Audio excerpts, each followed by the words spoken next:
Welcome to 805 Focus. I'm Dr. Cinder Sinclair with Nonprofit Connect, and we will be bringing you the latest on your favorite nonprofits, so get ready to be inspired. Our special guests today are Molly Green and Julian Castillo with AHA. Yes. Welcome, you two. Thank you. That AHA, you guys are always up to something wonderful. I love reading about you and hearing about you, and so I'm hoping you'll tell us what AHA is doing these days. Absolutely. We're delighted to be here and really excited to share some news with you. Okay. And Molly, you're the Senior Development Director. Correct. And Julian, you're a board member. Correct. Yeah. All righty.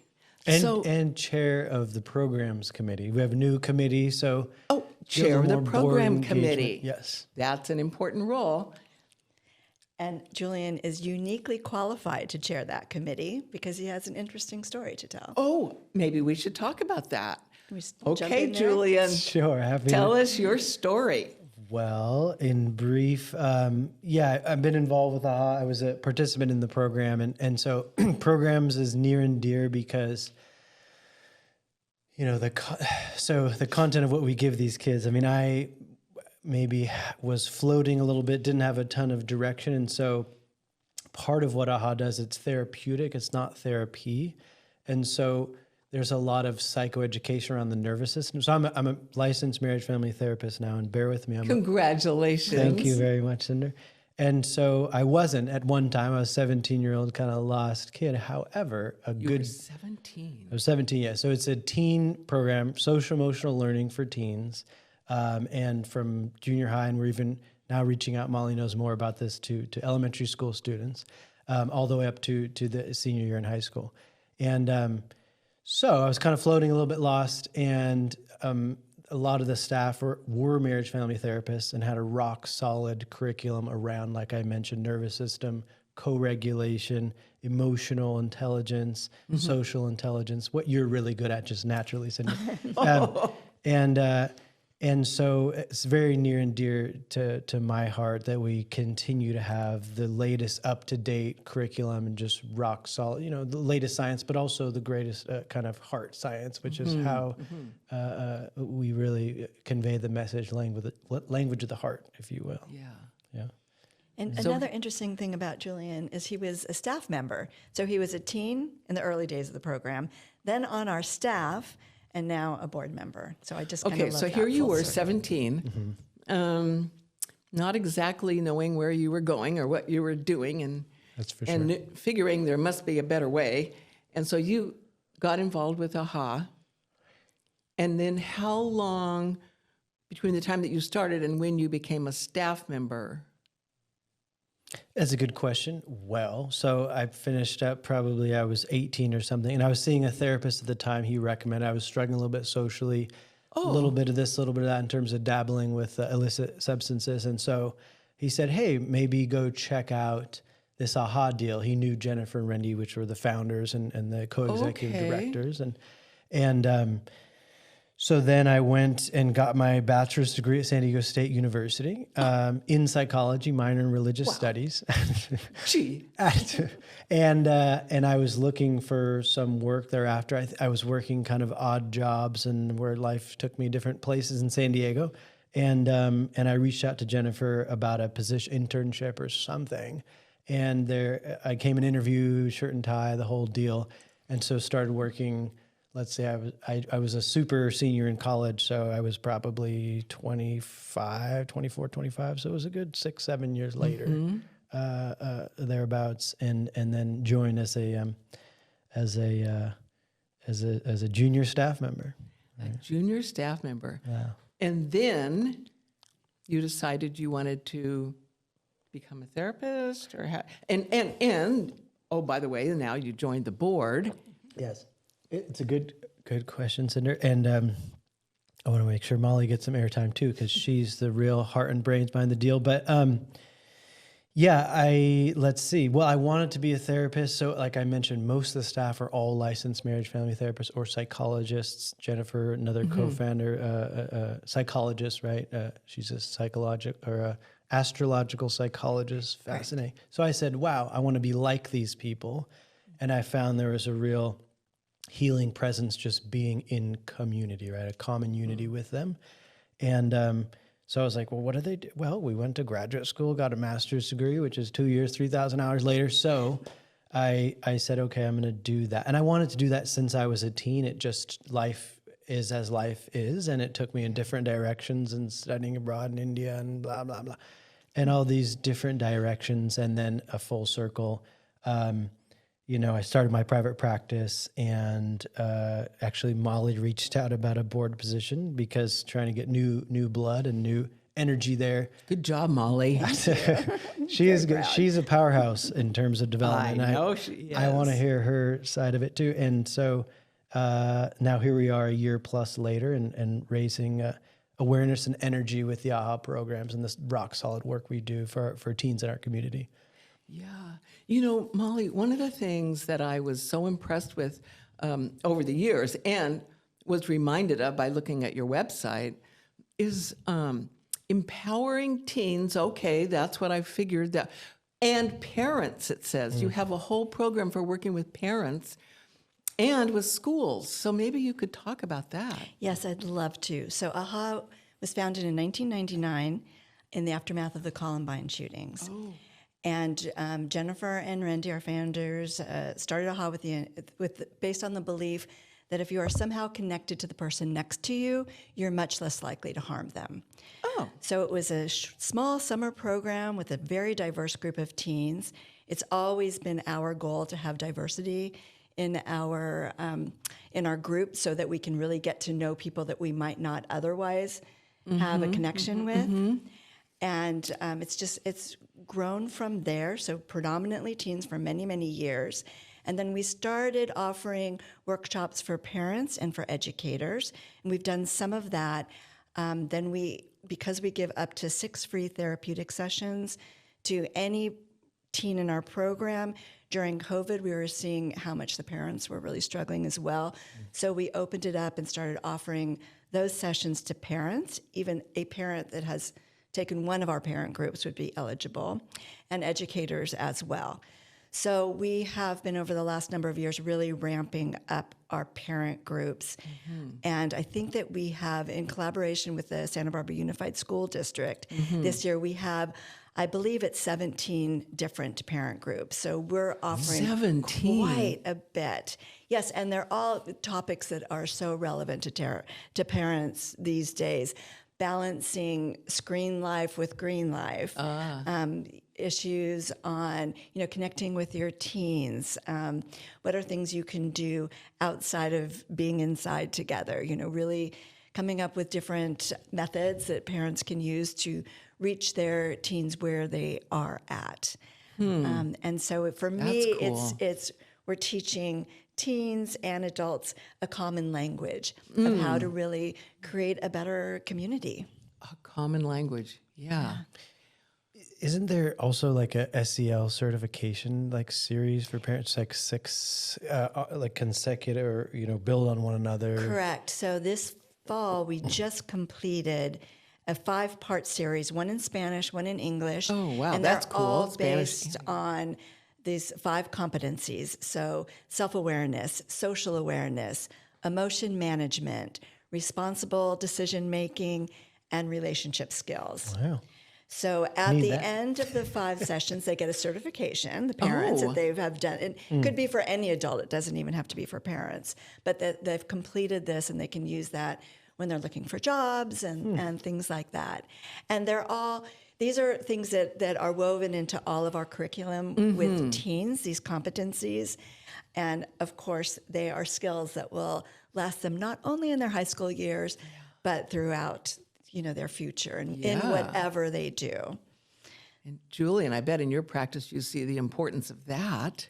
For sure. Yeah. Well, I was just talking about, I had a consultation group this morning, and how parents, they're really like our brains, right? We have our executive function, our dorsolateral prefrontal cortex, to nerd out on the science, but essentially our executive functioning center, right? Consequences, problem solving. So parents, right, are integral to that in terms of systems theory. And so if a teen's struggling and my mentor is huge. He's a family systems guy. He was practicing in the 70s, you know, so when all this was getting really huge, family therapy. And so if the parents are right, the trickle down effect where, you know, it's top down at the top, if it's solid, rock solid, the executive functioning there is good, it's not inevitable. You can still have struggles with your teen, but it's going to have a much more lasting and deeper impact. And so what we're talking about here is intervening on a systemic level, right? And so, and one thing I've noticed in terms of AHA growing is expanding to educators, to even administrators. And I'm not sure what staff, and we were doing a lot of educator trainings when I was a facilitator, where it was actually offering the AHA method with the teachers and similar, like when their needs are taken care of and attended to, they can then pass that on to the youth they work with, just like with the parents. And so a beautiful thing. And gosh, can you imagine if our administration or government officials or the mayor had some of these tools to regulate. It's kind of basic stuff, right? And I, you know, my partner Jules, she just practiced it naturally. She was a kindergarten teacher for many years, but it's really like kindergarten stuff, right? Like use gentle touch, wait your turn, listen.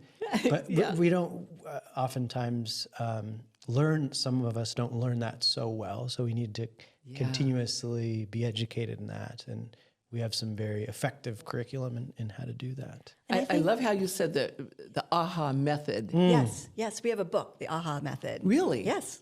Yeah. Tell us about it. And we've been working, you know, because this has been around our organization for such a long time, 26 years. Year after year, we improve and add and detract and massage it into the best program that it can possibly be.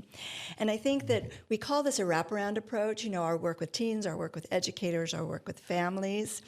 And I think that, yes, the parents can model this for the teens, but also it's the teens that teach the parents that is really fascinating. We'll have parents come to us and say, you know, I was reacting in such and such way, and my teen gave me tools to calm myself down and spoke in a way that really helped me let go of that emotion, you know, how to handle the emotions.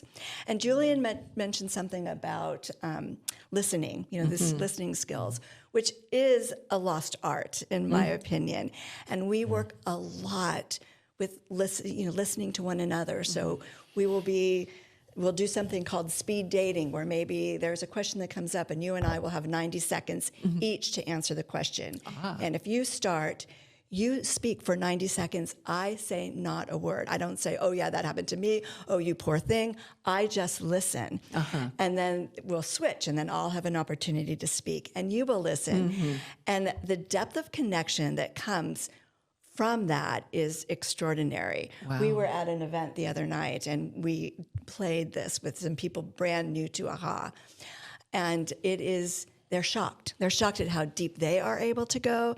They're shocked at how much they learn by not interjecting their opinion or their experience. And so teens are very, very adept at this once they've been in the program for a little bit. The adults tend to have a little bit of a harder time. So it's like a muscle. And then in addition to being listened to, what I find so critical of the work that we do is just seeing the teens. So many teens don't feel like anybody truly sees them.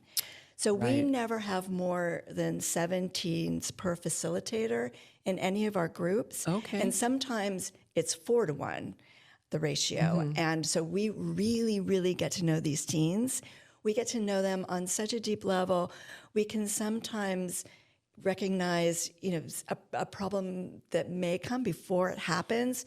So we will reach out to school administrators or have a conversation with teachers or parents or within our staff. Okay, this teen would be interested in having the 6 free sessions. Who of you would be comfortable working with this person? Interesting. Yeah, so I think it's all about really connecting on a very deep level with the teens in an authentic way, because we care so deeply about them, and allowing them to feel celebrated and seen and important. You know, we want them to know that they are a critical part of our community. And wait, now, how many schools are you in? We are in all the local high schools, and we are in all of the junior highs. These are the public ones. And then we have a brand new program at Adelante. Yes, and it's Adelante. That's a very cool school. Yes, I like that we're one. so excited to be there. So that's our first foray into younger kids, and it is it's a combination of art and social emotional learning skills, and that started at Carpinteria Middle School, and now it's at Adelante, and so we're very happy. So how does a student, I don't know, find out about you or get referred or involved? Lots of different ways. So often we'll have counselors or therapists that will refer the teens to us, like what happened with Julian. This is what happened with Julian. Yes, exactly. Yeah. Once a teen gets involved, they very often have such a good time, and they bring their friends in. Of course. So it is school counselors that will refer us. It will be teachers. It will be administrators sometimes, parents.